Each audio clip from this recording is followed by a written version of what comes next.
ఇక్కడ ఒక చోట ఒక థియేటర్ లో ఒక అభిమాని ఏకంగా పాముని తీసుకొని వచ్చాడు.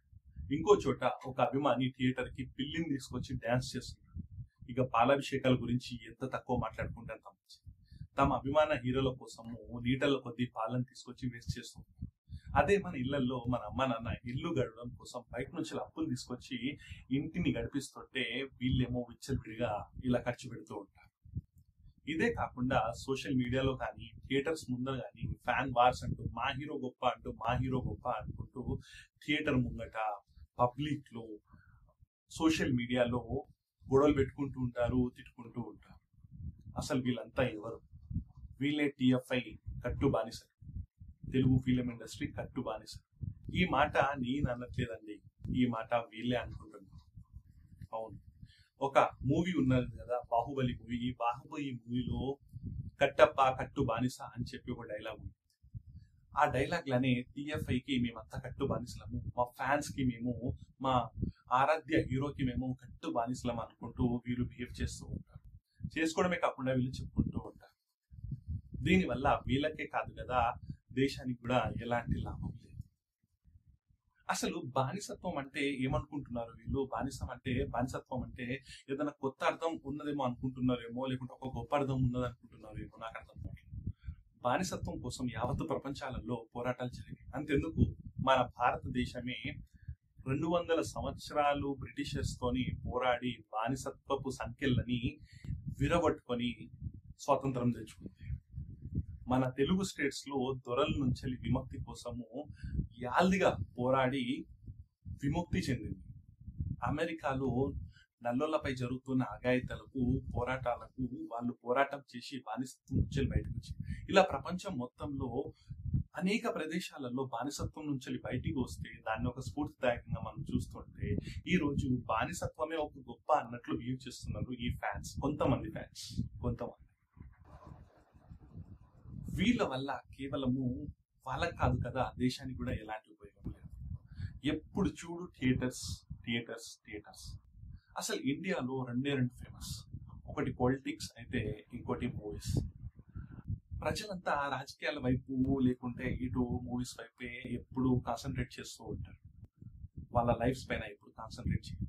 బహుశా రాజకీయ నాయకులు కూడా ఇదే కావాలి ఏమో, వాళ్ళంతా పాలిటిక్స్ వైపు, సినిమాల వైపే ఉంటే వాళ్ళకు అభివృద్ధి వైపు, ఎంప్లాయ్మెంట్ వైపు క్వశ్చన్స్ అడగరు అన్నట్లు బిహేవ్ చేస్తారేమో. నాకైతే ఇలానే అనిపిస్తుంది. ఇది నా పర్సనల్ ఒపీనియన్. దీనికి కొన్ని కారణాలు కూడా ఉన్నాయి. వీళ్ళు బానిసత్వపు వైపు అడుగులు వేయడానికి కొన్ని కారణాలు. ఆ కారణాలు ఏంటంటే, దీంట్లో ముఖ్యమైన కారణము, నేను హీరోస్ ని డైరెక్ట్ గా అనట్లేదు, కానీ హీరోస్ కి ఏం కావాలి? ఒక మూవీ నడవాలంటే ఒక ఫ్యాన్ కావాలి. ఎందుకంటే ఒక సగటు ప్రేక్షకుడు మూవీ చూడాలి అంటే మూవీ బాగుంటేనే చూస్తాడు. కానీ ఫ్యాన్స్ అలా కాదు. ఫ్యాన్స్ మూవీ ఎలా ఉన్నా, వాళ్ళ ఇంట్లో డబ్బులున్నా లేకున్నా, వాళ్ళ ఇంట్లో తిండున్నా లేకున్నా, మా హీరో మూవీకి లక్షల కలెక్షన్స్ రావాలి, కోట్లు కలెక్షన్స్ రావాలి, మొదటి రోజే 100 కోట్లు రావాలి. టికెట్ రేట్ ఎంతైనా కానీ మేము పెట్టుకుంటాం. ఇది ఎక్కడదో నాకు అర్థం కాదు. కొంతమంది జెన్యూన్ పబ్లిక్ కి జాబ్ అప్లికేషన్ ఫీ కట్టడానికి కూడా డబ్బులు ఉండవు. కొంతమంది అయితే దీనికోసము వేలు టికెట్ల కోసం వెచ్చించడం మనం చూస్తున్నాం. అయితే హీరోస్ పాయింట్ ఆఫ్ వ్యూ గురించి నేను ఎందుకు చెప్పానంటే, మామూలుగా ఒక సినిమా నడవాలంటే ముఖ్యంగా ఫ్యాన్స్ అవసరం. ఈ మధ్య కాలంలో కూడా మనం చూస్తున్నాం, ఒక మూవీ హిట్ కావడానికి మొదటి 3 days కలెక్షన్స్ చూస్తున్నాం. ఈ 3 days కలెక్షన్స్ ఎక్కడిది? ఈ 3 days కలెక్షన్స్ ఫ్యాన్స్ ని వీళ్ళు అట్రాక్ట్ చేయడం కోసము కమర్షియల్ ఫైట్స్, కమర్షియల్ ఎలివేషన్స్ ఇవి చూపిస్తున్నారు. దీన్నే ఫ్యాన్స్ కూడా ఎలివేషన్స్ ని నార్మల్ పబ్లిక్ లో, నార్మల్ సొసైటీలో అలాగే ప్రవర్తిస్తున్నారు. కొంతమంది అయితే రాడ్స్ పట్టుకొని, మా హీరోని అంటావా, నువ్వు ఎలా అంటావు, నీకనే అంత స్థాయి ఉందా, నువ్వు అంటే నన్ను, నా ఫ్యామిలీ మెంబర్స్ నన్ను, కానీ నా ఫ్యామిలీ జోలికి రా, కానీ నా హీరో జోలికి రాకు అని టాక్సిక్ ఫ్యాన్స్ కూడా ఉన్నారు. దీనికి తోడు fan pages. Social media open చేస్తే ఒక్కొక్క హీరోకి డజన్ల కొద్ది ఫ్యాన్ పేజెస్. ఈ ఫ్యాన్ పేజెస్ లో ఏముంటుంది? ఈ ఫ్యాన్ పేజెస్ లో కేవలము ఆ యాక్టర్ గురించే ఉండదు, ఇంకో ఆపోజిట్ యాక్టర్ ఉంటారు. ఆ ఆపోజిట్ యాక్టర్ పైన ఎగ్జాంపుల్ గా అనుకుందాం, ఒక పవన్ కళ్యాణ్కి ఆపోజిట్ పేజ్ ఇంకో పేజ్ ఉంది అనుకుందాము, అందులో అల్లు అర్జున్ ఉన్నారు. ఒక పేజ్ లో ఏం చేస్తారు, పవన్ కళ్యాణ్ కి వ్యతిరేకంగా మాట్లాడతారు, ఇంకో పేజ్ లో అల్లు అర్జున్ కి వ్యతిరేకంగా మాట్లాడతారు. ఇక్కడ యూత్ అంతా ఏం చేస్తుంది, ఏం పని పాట లేనట్టు మా హీరోని అంటావా అంటూ కొట్టుకుంటూ ఉంటారు. అసలు థియేటర్లో ఎలా ప్రవర్తించాలో తెలియదు. హీరోకి గ్రాండ్ వెల్కమ్ ఉండాలి, హీరో థియేటర్ కి గ్రాండ్ సెలబ్రేషన్స్ ఉండాలని చెప్పి థియేటర్ లో విచ్చలవిడిగా ప్రవర్తించడము సరే ఇండియాలో నడుస్తుంది. ఈ పేపర్లు చించుకోవడము, ఈ పేపర్లు పైకి వేయడము, థియేటర్ లో బాంబులు వేల్చడము, ఇవి నడుస్తాయి. కానీ ప్రపంచ దేశాలలో కూడా ఇదే కథలు పడితే అసలుకే ఇండియన్స్ కి సివిక్ సెన్స్ లేదని చెప్పి ఒక చెడ్డ పేరు, ఆ చెడ్డ పేరుని కంటిన్యూ చేసినట్లు ఉంటుంది. చూడండి, కావాలంటే క్లిప్ మీకోసం ఇస్తాను నేను. యూకేలో పేపర్స్ తో నిండిపోయింది. దీంతో అక్కడి మేనేజ్మెంట్ వచ్చి షోని ఆపేసి ఏంటి బిహేవియర్ అన్నట్లు అక్కడ కేవలము ఆ షో ఆపేయడం ఒకటే కాదు, మన భారతీయుల పరువు కూడా పోతుంది అక్కడ. దీన్ని ఎవరు గమనించట్లేదు. ఇంత ఇంత దిగజారి ఇంత వచ్చేసి చేయాల్సిన అవసరం ఏముంది? ఫ్యాన్స్ ని కంట్రోల్లో పెట్టే బాధ్యత హీరోస్కి ఎంతైనా ఉంది. ఎందుకంటే హీరోస్ బావు కోసం, హీరోస్ కలెక్షన్స్ కోసం, హీరోస్ ఎకానమీ కోసం ఇక్కడ ఫ్యాన్స్ పడడానికి కష్టాలు అంతా ఎంత కాదు.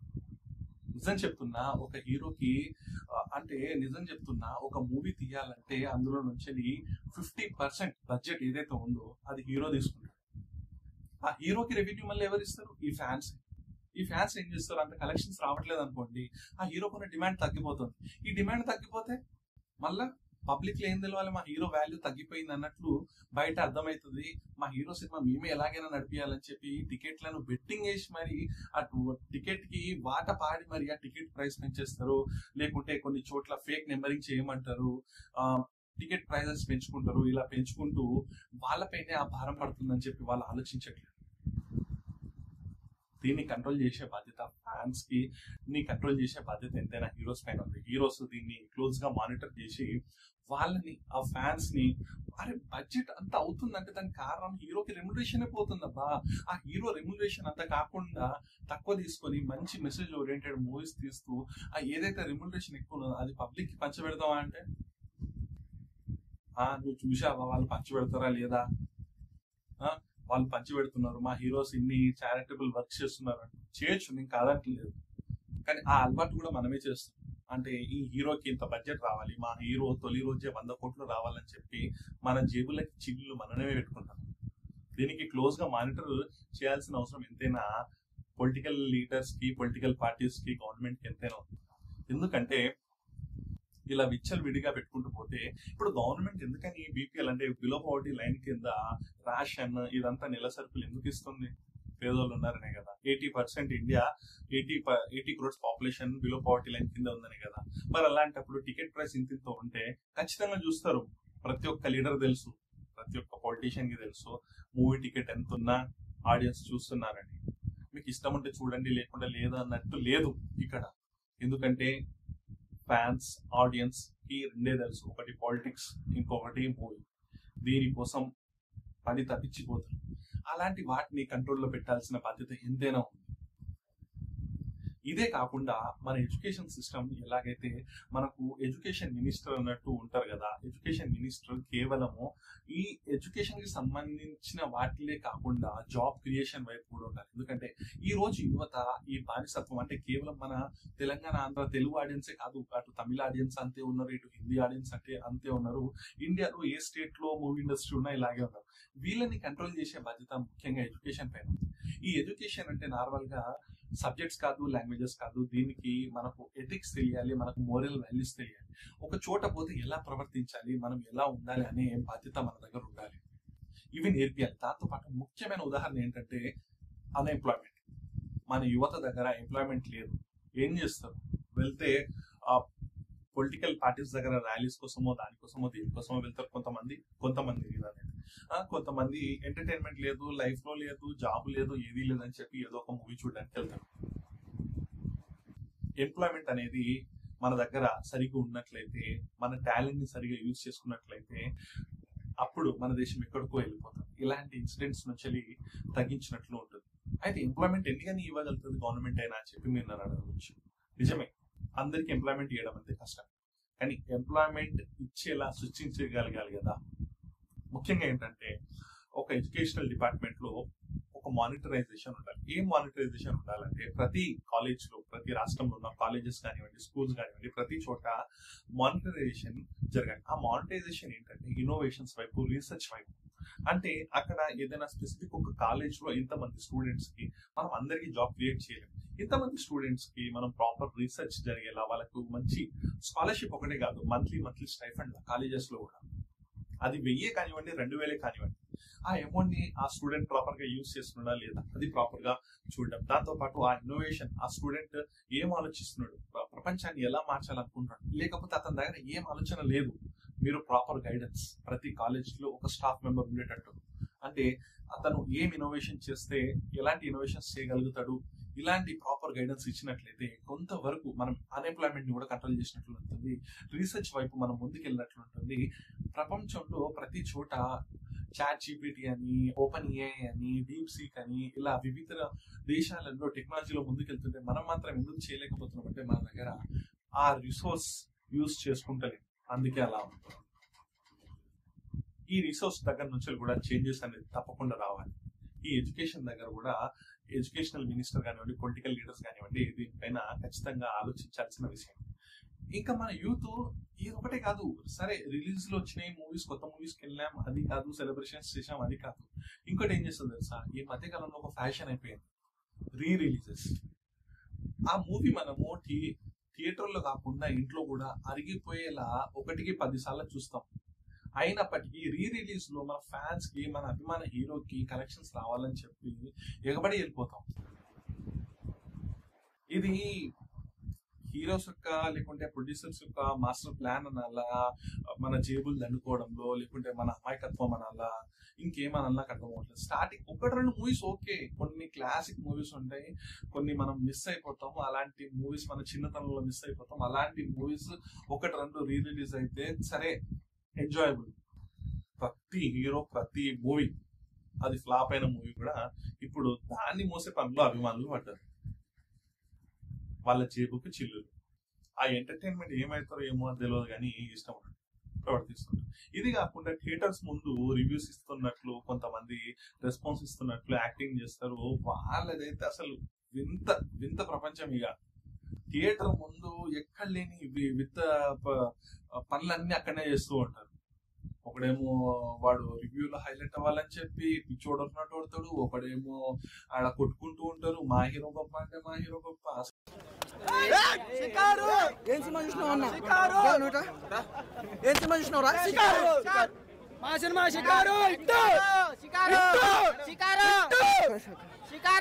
మా cinema hit, super Shikaru cinema hit. మాట్లాడుతున్నా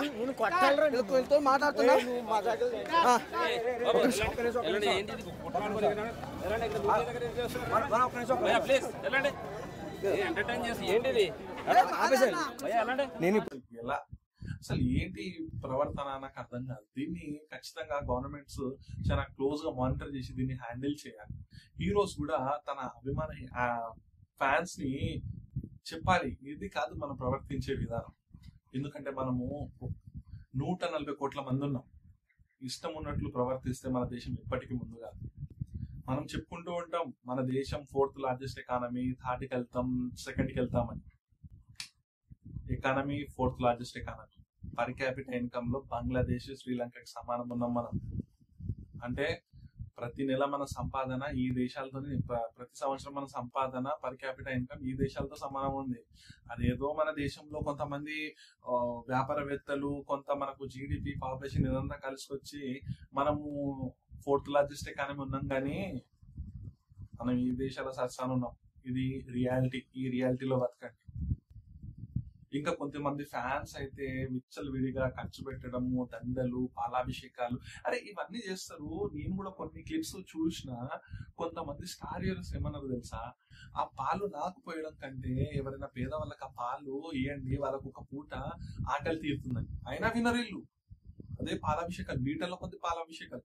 నేను ఒకటి చెప్పనా, మీరు ఈ లీటర్ల కొద్ది పాలాభిషేకాలు, ఈ బాంబులు పేల్చడాలు, ఈ పూల దండలు అవి తీసుకొస్తారు కదా, ఇదంతా చేసే బదులు ఈ బ్యాండ్ బరాత్లు ఇవన్నీ చేస్తారు కదా, ఇవన్నీ చేసేయడం కంటే మీరు ఒక పూట ఆ ఏరియాలో ఉన్న బిచ్చగాళ్ళకు, పేద వాళ్ళకు మీరు ఒక పూట భోజనం పెట్టండి.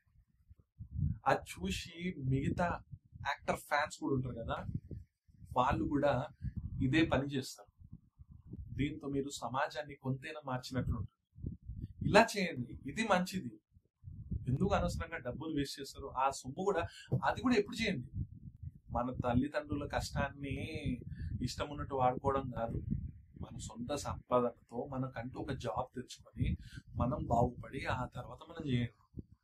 టిఎఫ్ఐ బాగుండాలి, అందులో మనం ఉండాలంటే టిఎఫ్ఐ బాగానే ఉంటుంది. మనం చూస్తుంటే మూవీస్, మనం బాగుండాలంటే మనము ఏదైనా ఒక జాబ్ చేయాలి, మన కుటుంబాన్ని మనం పోషించాలి, అప్పుడే మనం బాగుంటాం. టిఎఫ్ఐ బాగుండాలి, మనం అందులో ఉండాలంటే ఉండం. మనము బాగుండి మన పని మనం చేసుకొని మన ఫ్యామిలీని బాగా చూసుకుంటే అప్పుడు మనం బాగున్నట్టు.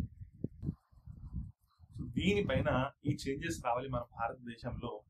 ఈ చేంజెస్ వస్తేనే మన భారతదేశం ముందుకెళ్తుంది. థియేటర్స్ పిచ్చే ఉండదు. ఎందుకంటే మనం ఎప్పుడు మూవీస్ రాజకీయాలు అన్నట్టు ఉంటే ఇన్ని మాట్లాడతాం. మనం ఒక హీరో మీద, మన అభిమానించే యాక్టర్ మీద ఎవడన్నా ఏదైనా ఒక మాట అంటే, ఇప్పుడు నేను ఇన్ని మాటలన్నా కానీ నన్ను ఎన్నో తిట్టుకుంటారు.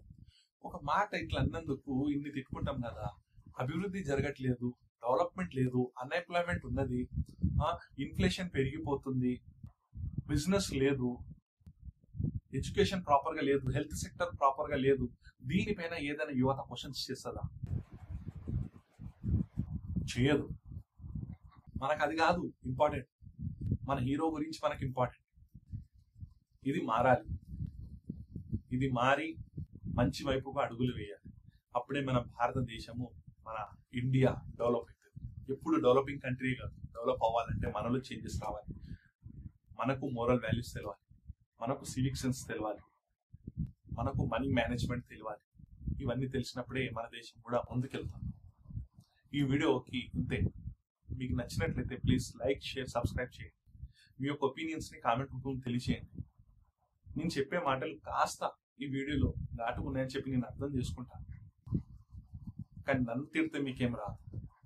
మీ గురించి మీరు ఆలోచించండి. మీకోసమే నేను ఈ వీడియో తీసాను. అర్థం చేసుకుంటారని చెప్పి అనుకుంటున్నాను. Thanks for watching guys. Next వీడియోలో మనం మళ్ళీ కలుద్దాం. అంతవరకు బాయ్ బాయ్.